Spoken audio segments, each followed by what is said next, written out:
Unfortunately, I'm not shocked at the extent to which most Black men that I've spoken to about this issue have experienced this form of emotional sexual abuse around this age.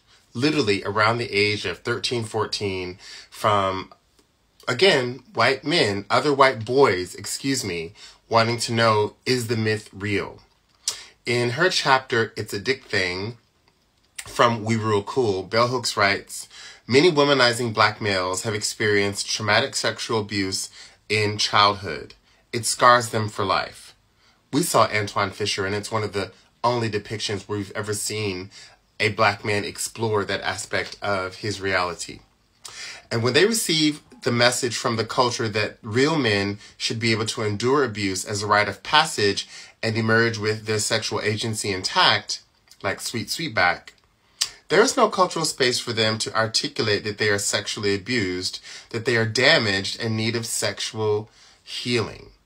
I think a lot of sexual acting out and giving into the myth itself of the BBC is exactly that. It's a traumatic response. It's masking. It's rage. There's more space for men to express rage and anger and sexual abuse of others in their relationships, particularly with women. But don't be fooled. Gay men can do this too.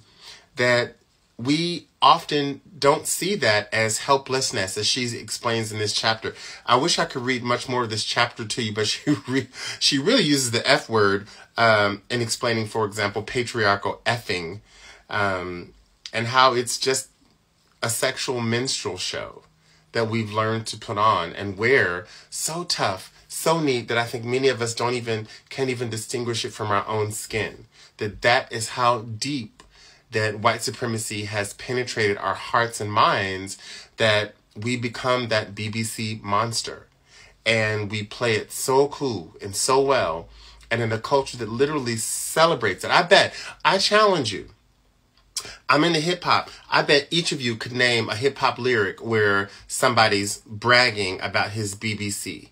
Or there is a woman in hip-hop bragging about, getting some man's BBC. We can have a whole different discussion about Black women and their big booties and this fetish that's happening now. But on the subject of Black men, we all know that it's there. We all know that it's traumatic. And pretending that he grows up to just be a soldier, that's unreal. Unreal.